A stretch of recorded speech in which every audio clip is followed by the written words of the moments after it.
¿Qué tal, amigos? Les habla el Padre Rafael Chávez. Sean todos bienvenidos una vez más a este pequeño espacio de meditaciones. Hoy es martes 7 de septiembre y la oración de hoy es la misma del domingo. Señor Dios, de quien nos viene la redención y a quien debemos la filiación adoptiva, protege con bondad a los hijos que tanto amas, para que todos los que creemos en Cristo obtengamos la verdadera libertad y la herencia eterna. Por nuestro Señor Jesucristo, tu Hijo, que vive y reina contigo, en la unidad del Espíritu Santo, y es Dios, por los siglos de los siglos. Amén. Hoy tenemos la carta a los Colosenses, que la hemos venido escuchando. Ayer terminábamos en el capítulo 2, versículo 3, y hoy continuamos, capítulo 2, versículos del 6 al 15. Hermanos, puesto que ustedes han aceptado a Cristo Jesús, el Señor, vivan como verdaderos cristianos, permanezcan arraigados y cimentados en Él, con fe firme, como se lo enseñaron a ustedes, y en continua acción de gracias. Que nadie los vaya a engañar con teorías y razonamientos falsos, que se fundan en tradiciones meramente humanas y en valores de este mundo, pero no en Cristo. Porque en el cuerpo de Cristo habita toda la plenitud de la divinidad, e incorporados a Él, que es la cabeza de todos los ángeles, también ustedes participan de su plenitud. Por su unión con Cristo ustedes han sido circuncidados, no con una circuncisión hecha por mano de hombres, que consiste en el despojo de la carne, sino con la circuncisión que procede de Él. Por el bautismo fueron sepultados con Cristo y también resucitaron con Él, mediante la fe en el poder de Dios, que lo resucitó de entre los muertos. Ustedes estaban muertos por sus pecados y no pertenecían al pueblo de la alianza, pero Él les dio una vida nueva con Cristo, perdonándoles todos los pecados. Él anuló el documento que nos era contrario, cuyas cláusulas nos condenaban, y lo eliminó clavándolo en la cruz de Cristo. Con esto, Dios les quitó su poder a los principados y potestades y los humilló a la vista de todos, llevándolos cautivos en el cortejo triunfal de Cristo. Palabra de Dios, te alabamos, Señor. Si algo podemos comentar de este texto de Colosenses, es ver cómo la iglesia desde sus comienzos tuvo que enfrentarse a falsas enseñanzas, a gente que se confundía y que terminaba incluso traicionando la fe que había recibido de los legítimos predicadores. No se sabe exactamente si Pablo conoció a los colosenses, pero si de algo estamos seguros es que los amó y se preocupó por ellos para que continuaran en la verdad. Nada puede hacernos más daño que estar en el error. Y Pablo quería asegurarse de que la comunidad de los colosenses estuviera cimentada en la verdad. Todavía en nuestros días esto está muy vivo. El hecho de que la iglesia se enfrente a situaciones de confusión, como dice Pablo acá, gente que se deja engañar con teorías y razonamientos falsos que se fundan en tradiciones meramente humanas y en valores de este mundo. A veces, algunos pastores, movidos por una cierta caridad que podríamos llamar de alguna manera una falsa caridad, ceden ante las peticiones de algunas de estas tradiciones, de estos razonamientos o valores meramente humanos y mundanos, y bajo una aparente fachada de caridad dejan la doctrina a un lado para complacer a aquellos súbditos, o vamos a decir feligreses para que se oiga mejor, más comprensible, que necesitan cierto apoyo. Recuerden que la iglesia, desde sus primeros comienzos, estaba clara en que se ama a la persona, pero se detesta al pecado. No podemos nunca apoyar el error, ni todas aquellas cosas que las corrientes de este mundo, llámense filosofías, llámense doctrinas, llámense ideologías, de las cuales ahora estamos llenos por allí y por acá, estaban tratando de hacer que la misma tradición de la iglesia, la misma enseñanza de la iglesia, de los apóstoles, fuera traicionada, se desviara, y la gente terminara creyendo en falacias. Yo me pregunto ahora, ¿cuántas personas buenas, sensatas, digamos, de buen corazón, no se han dejado engañar por algunos que otros que andan por allí soliviantando mentes, voluntades, y las atraen por alguna apariencia de bondad en lo que dicen? Voy a releer este pedacito. Que nadie los vaya a engañar. Nadie, ni de adentro de la iglesia ni de afuera de la iglesia, con teorías y razonamientos falsos, que se fundan en tradiciones meramente humanas y en valores de este mundo, pero no en Cristo. Y este es el punto.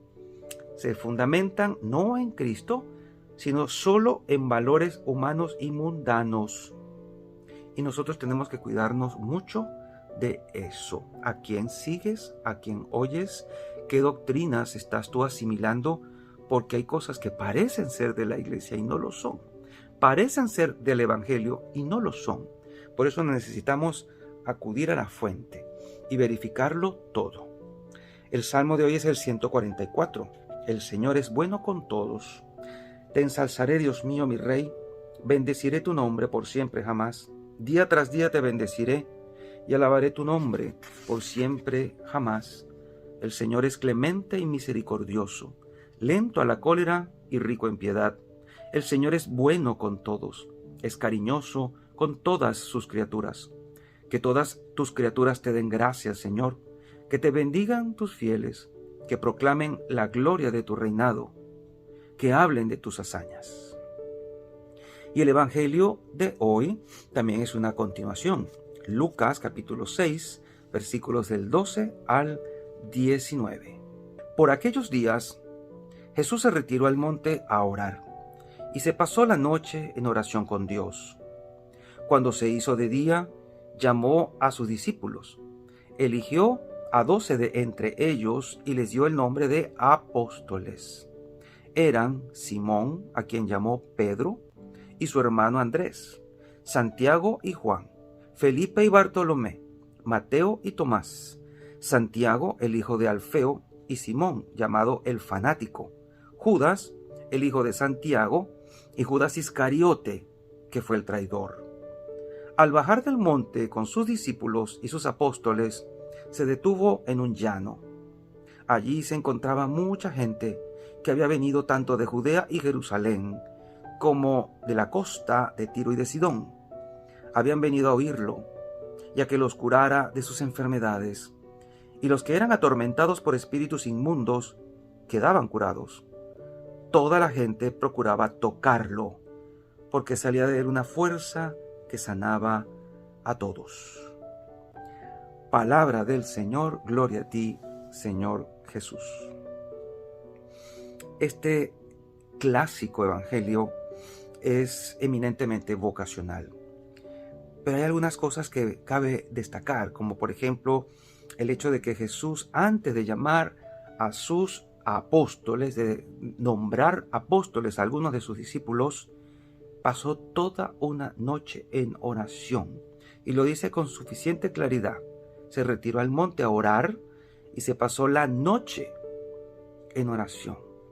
Quiere decir que cuando Jesús baja y los llama y los escoge, no fue una decisión precipitada, ni fue una decisión basada en simpatías o antipatías.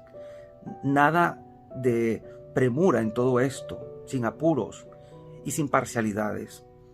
Pasó toda una noche en oración, en diálogo con su Padre, para poder tomar la decisión acerca de estos hombres que no tenían nada de especial a los ojos de los demás. eran personas comunes y corrientes. Solo Jesucristo sabía lo que había en el corazón de cada uno. Digamos que sus intenciones o sus capacidades, sus potencialidades. De hecho, en la medida que fueron caminando con Jesús, fueron saliendo a flote más sus imperfecciones que sus virtudes. Y esto no ha de extrañarnos, porque el seguir a Jesús no implica como condición previa el tener un cierto perfil de perfección, sino simplemente querer, estar dispuesto a irnos con Él. Y esto seguramente contó a la hora de esta elección, pero fue una elección tomada en oración. Preguntémonos, ¿cuántas decisiones nuestras las tomamos después de un largo periodo de oración? No significa simplemente ir corriendo a la iglesia, persignarte delante del Santísimo, rezar un Padre Nuestro y decir, Dios, ayúdame. No basta. Sobre todo en decisiones importantes. Hay que prepararlas con tiempo. Una noche de oración, ¿cuántas horas? ¿Cuántas horas? Y era Dios, era Jesucristo, el Hijo de Dios. Por lo tanto, esto es como para que lo tomemos en cuenta a la hora de querer tomar decisiones importantes y decir, espero que Dios me ayude, pero solamente vas a la iglesia y prendes una vela y dejas a la vela o a la veladora pidiendo por ti, como si ella tuviera la capacidad de orar. Pues no, así no funcionan las cosas. Dios te quiere allí a sus pies para que cuentes con su dirección. Esto es importante. Y que a la hora de tomar la decisión te sientas movido por el Espíritu Santo para decidir. Y tú podrás pensar, aun cuando fue en oración, no todos resultaron buenos. Hubo una oveja negra, Judas el traidor. Sin embargo, todos fueron producto de una noche de oración con el Padre. Si aún así, viendo las potencialidades, hubo uno que no resultó bueno, imagínate tú que tomamos, o yo que tomamos decisiones a la ligera, ¿no nos van a salir las cosas mal? Pues tenemos más posibilidades de que no resulten. Esto debe llamarnos a nosotros a reflexionar. Por otro lado, dice que al bajar del monte con sus discípulos y sus apóstoles ya estaban claramente elegidos y ya se sabía quiénes eran. Se detuvo en un llano y allí había mucha gente que necesitaba. O sea, no hubo celebraciones, no hubo fiesta, no hubo banquete para decir, oh, qué bueno, somos apóstoles. No, porque se trata de una elección para servir, no un privilegio. Es servicio. Y a ellos les tocará luego dar la vida por Jesús. Aquí no hay nada que celebrar. En todo caso, la alegría de servir a Jesús, pero no había tiempo para eso. La actividad pastoral era importante y prioritaria. Tenían que sanar enfermos y habían venido de todos los lugares. Y dice que había gente muy enferma, había gente atormentada por demonios. ¿Y qué querían hacer allí? Oír a Jesús, como sigue pasando hoy. La gente sigue queriendo oír cosas de Jesús, aprender de Jesús y ser sanada de sus enfermedades y de sus demonios. Nosotros que hemos estado, digamos, un poco trabajando en estas áreas, vemos lo importante que sigue siendo para la gente la enseñanza y las sanaciones. La gente lo sigue buscando y la iglesia lo ofrece en cada sacramento, pero también lo ofrece en grupos de oración. La gente quiere congresos, la gente quiere lugares y espacios donde la oración sea importante, donde se les tienda una mano, donde haya mucha prédica y prédica con unción. Es como volver a aquellos tiempos. Todos querían tocarlo, porque de él salía una fuerza que curaba a todos. Esa fuerza sigue ahí patente. Cada vez que comulgas, procura sacar de Jesús esa fuerza que puede curarte hoy en día. Y la bendición de Dios Todopoderoso, Padre, Hijo y Espíritu Santo, descienda sobre cada uno de ustedes y les acompañe siempre. Y seguiremos en contacto, Dios mediante, a través de este canal. Chao, chao.